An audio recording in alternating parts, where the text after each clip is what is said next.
So this is Front Row MMA, and we're joined by hothead Laura Howarth. First off, where'd the nickname come from? Maybe my temper. No, just training and stuff. Like I've got kind of a hot-headed personality, a redhead personality. So I've come to blows with my coaches quite a few times. So we have to be really careful with this interview then. I'm not bad. I'm not that bad. I'm a lot better than I used to be. So, all right. First off, can you tell us a little bit about your start in MMA, where it came from, and why?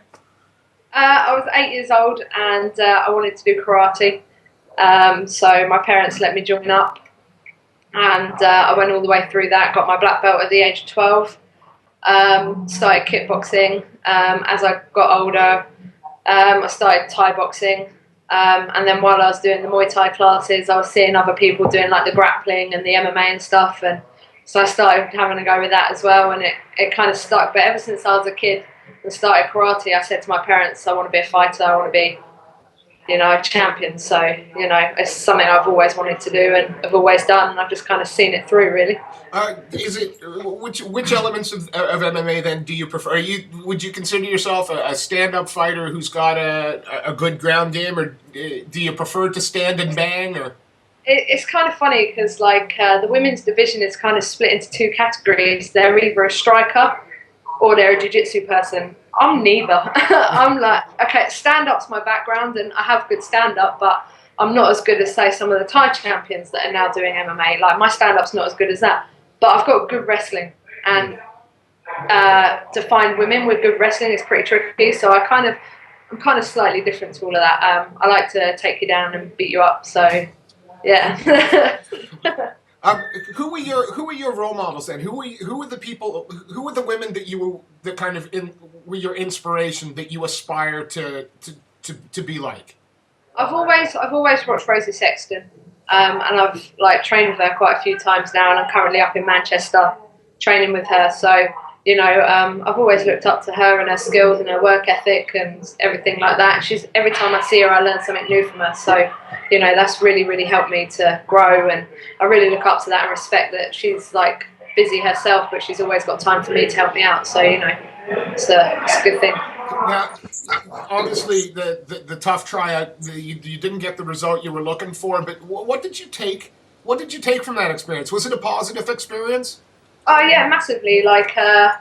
There's probably slightly wrong of me to go in with that, well, let's see what happened attitude, because things could have been different if I went in there with that, I want to win this thing. But, I wasn't as experienced as a lot of the other girls that were there and doing that. And I just wanted to see if I could hang with the pros and test myself and see how far I could go with it. So, it was a really positive experience, and I got to see what it was like to have to do interviews all the time, have to sort of perform, as it were, be entertaining all the time, and as well as being a good fighter, you have got to have that entertainment aspect and that different side of you that people will be interested in as well.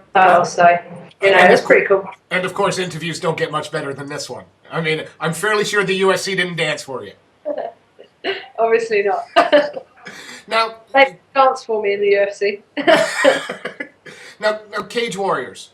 You've signed with Cage Warriors, and I think it's probably fair to say that certainly at a European level, they're pushing the women's division more so than anybody else. How did that relationship come about? Yeah.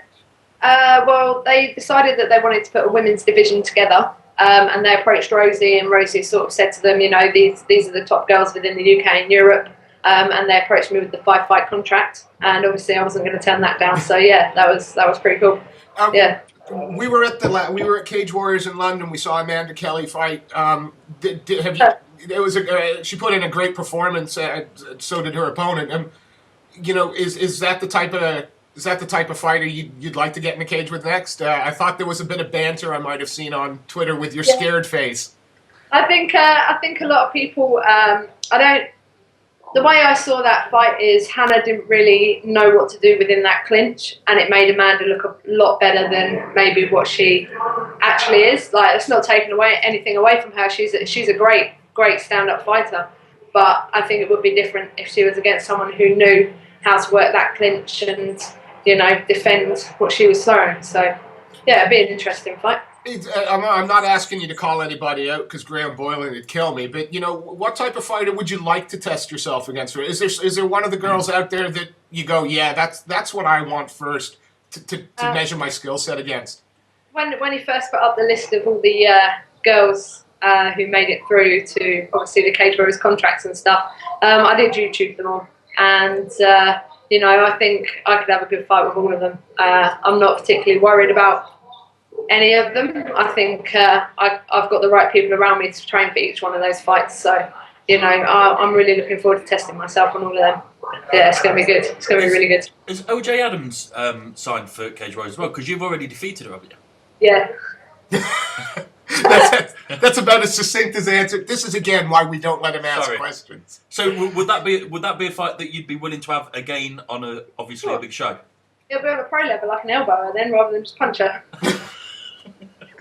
I'm a little bit scared, Clay. Because OJ's known for her grappling. Obviously, she come from Leicester Shoot, and now she's moved to Olympians. Yeah. How did that last fight go with her? It was a standing fight. It stayed standing for all 3 rounds. So, it'd be interesting to see. Like her, when I went into that fight, what I knew of her is that she was more of a ground person. So I wanted to keep it standing because at that point my ground game wasn't my strongest point. So. I wanted to keep it standing, and I did, and she played into my game, so I took the win. She should have tried to wrestle me and take me down, but, she thought she could beat me standing. Now, has a fight been made yet? You forgive our lack of research if it has, but is there a tentative date for your Cage Warriors debut? It hasn't been confirmed yet, but I'm hoping to be on the Newcastle card in December. Oh, fantastic. Well, we'll have to hit you up again when the opponent's announced. Yeah, that'd be cool. Cage Warriors, what is it that they're doing right for women's MMA? Obviously, having a division helps. Yeah, I mean, if you're fighting on a different show now, good luck getting an opponent, because I think Cage Warriors have signed everyone, so it's kind of the show that you need to be on to get an opponent. And, but yeah. One of the questions I ask the female athletes that we meet is, does it bother you that there's still a delineation between women's MMA and MMA? Because you're doing the same thing, and quite frankly, if we look at the fights, women's fights tend to be a little more exciting in general. Does that kind of differentiation bother you at all? No, we'll get our time. It's coming. We're maybe a year behind, but it's going to explode when it happens. So everyone will forget about the boys. It'll all be about the girls. I think that's pretty much been the case on the Tough series. Yeah, everyone's really excited about the girls fighting, especially the last one. No one seems to mention the guys fighting much. Wound me up a little bit because I know I can beat her now. You don't. Obviously, you're not lacking confidence. It's not. That's something that I think probably people can't say about you. You have to have the right mindset. You can't go in there with that. Oh, I don't know how this is going to go, because there's something I've learned a lot recently, and I'm doing some sports psychology stuff at the moment. And you really need to believe in what you're doing and have that confidence. Otherwise, it's not going to be a great thing. You need to have that positive mindset. Is the ambition? And again, I take nothing away from Cage Warriors because what they do is fantastic. But 5 fights in, perhaps 5 wins is the ambition to join Rosie in the UFC. Yeah, that's the plan. And how far in the future do you see that? Are you going to be as active as possible? And is this? The 5 fights is over an 18-month contract. So in 18 months, if I win all them 5 fights, who knows? You playing the cards close to the chest there. That's yeah. I'm sorry. You don't know. I might get a title shot with Cage Warriors. UFC might go. Oh, you're ready now. You don't know. What's the thing you love most about this sport? What is it that gives you your passion for it? Winning. Fair enough. I love everything about the sport. It's really technical, and there's a lot to learn, and it's quite a close family as well, as it were. The people you train with, they see you go through every emotion there is during a fight camp, and they're still standing there beside you at the end, win or lose. So it's a really good thing. Well, could you tell us about where you train and who you train with, and sort of the kind of routine that you put yourself through? Yeah, I mean, the gym that I used to train my MMA at recently shut, so I'm up with Rosie at the moment at Next Generation in Liverpool with Paul Rimmer. When I come back from there, I'm going to be at Gym 01 in Portsmouth with Brian Adams, Phil Harris, and all them guys. So, I've got some good gyms to train at and get my strength and conditioning from Sol Gilbert and Alex Backhouse, and I do a bit of training with John Hathaway as well. So, it's good. I've got a lot of good people around me at the moment. One of the things I've noticed on social media is that you're a family girl as well at heart. Do the sacrifices? You've got your niece, and you've put pictures up, and I've never seen two people looking quite so happy. Do the sacrifices you have to make in terms of training and what have you? Does that ever weigh on you at all? This is the first time I've really been this, well, apart from when I went to Vegas, but that wasn't for like 2 months. So this is like the first time I've been away from my family for a long time, from a long period of time. But, I speak to them on the phone, they know I'm out here to better myself and do what I'm doing. It's good. And, it just makes it more fun when I get to see my niece next time. Like, she's brilliant. Like, I'm her favourite. She's like, guides me and tries to look behind the computer for me and stuff, so she's pretty cool. If she, for example, decided this is the route I'd want to take, would you try to talk her out of it, or would you say, no, you got to do this, girl? I wouldn't talk her out of it. Her parents would. I've already got her own pair of boxing gloves. It's not my dad's bigger than yours. It's my auntie could kick your auntie's ass. That's awesome. Yeah, it's pretty much like that, yeah. For those people who might have been under a rock and not seen, your performances on Tough, perhaps haven't seen some of your fights, how would you sum up your style for them? How would you sum up what it is you bring to the cage? I'm aggressive. I like to come forward. If I'm using my boxing and my stand-up, I like to pick my shots and move around quite a bit. I've got quite good footwork. So, yeah, I'm kind of aggressive, explosive, and I'll take you down and punch you in the face.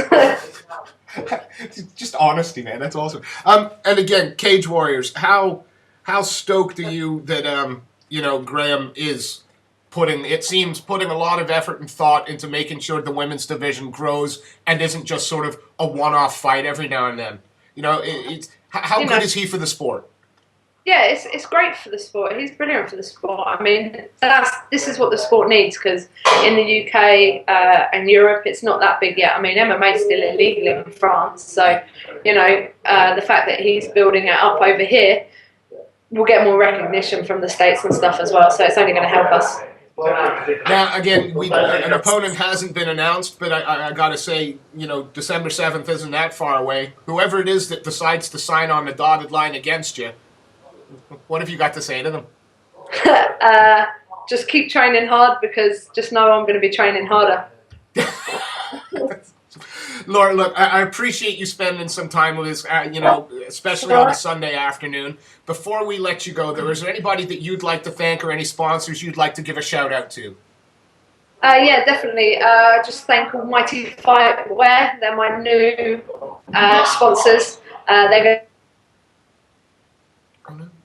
be creating a women's range for me, and we're going to make that available to other female fighters as well. So that's really great. To Rob at Mind Sport Consulting, who's doing my sports psychology. And then just to my coach, Sol Gilbert, who's stood by me from day one. And he does my strength and conditioning along with Alex Backhouse. And just everyone up in Manchester from Next Gen, Rosie and Paul Rimmer, who have been helping me out. And then, yeah, that's it, I think. I probably forgot someone in there, Mike. I think the sound might have gone just at the beginning there, and I just want to reiterate, that was Almighty Fightwear, wasn't it? Yeah, Almighty Fightwear. Wonderful. Laura, it's been a pleasure. It's been a pleasure meeting and chatting with you. I hope training goes well, and as soon as an opponent's announced, we'll probably be bothering you again to get an interview and hear what you have to say about it. No worries. Thanks very much. Cheers. Thank you so much for your time. Thanks. Thank you. Cheers. Bye.